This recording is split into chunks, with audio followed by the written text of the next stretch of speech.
యెహోవా కార్యములను అశ్రద్ధ చేయవాళ్ళు శాపగ్రస్తులను రాస్తుంది. దేవుని సన్నిధి నిర్లక్ష్యం చేస్తారా? అది ఎంత పెద్ద తెగులు మనకి.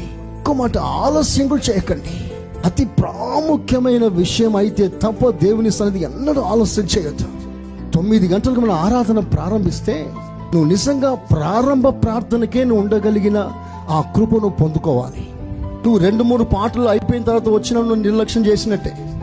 ట్రాన్స్పోర్ట్లో ట్రాఫిక్ జామ్ అయింది అనుకుంటున్నావేమో. ఇవన్నీ సాకులు ఇక్కడ చెప్పడానికి లేదు. హైదరాబాద్ అయితే పర్వాలేదు. స్తోత్రం. ఒక దేశానికి వెళ్ళాలండి, అమెరికాకి వెళ్ళాలి, ప్లేన్ ఎక్కాలంటే 3 గంటల ముందు నువ్వు అక్కడ ఉండాలి ఎయిర్పోర్ట్లో. నువ్వు ఎవరైనా సరే నేషనల్ వైడ్గా ప్రయాణం చేస్తే 1 గంట సేపు ముందు ఉండాలి అక్కడ, లేదా కష్టం. ఆఫ్టర్ ఆల్ దీనికే అంత శ్రద్ధ మనం పాటిస్తే దేవుని సన్నిధి అంతకంటే చీపా మనకి? ఒకసారి ఆలోచన చేయండి. దేవుని సన్నిధి నిర్లక్ష్యం చేయవద్దు. అదే ఆశీర్వాదానికి దూరం అవటానికి అదే కారణం అనేకుల జీవితాల్లో. ఆరాధన ముగించిన తర్వాత వస్తారా? అది ప్రభుకు అవమానం కాదా? ఒకసారి మీరు ఆలోచన చేయండి. ప్రభుని దుఃఖ పెట్టట్లేదా?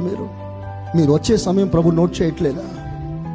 ఇంత ఆలస్యంగా రావటానికి కారణం ఉంటే సరే, కారణం లేకుండా నీకు నీవే నెమ్మదిగా లేచి వండి కార్యక్రమాలు చేసుకుని వస్తే ప్రభు బాధపడతాడా? బాధపడడా? ఒకసారి ఆలోచన చేయండి. నేను మిమ్మల్ని హెచ్చరిస్తున్నాను, మీరు బాధపడవద్దు. నాకంటే ఎక్కువ అక్కడ ప్రభు బాధపడుతున్నాడు. ఆయన బాధ పెట్టకండి, అది మీకు ఆశీర్వాదం కాదు.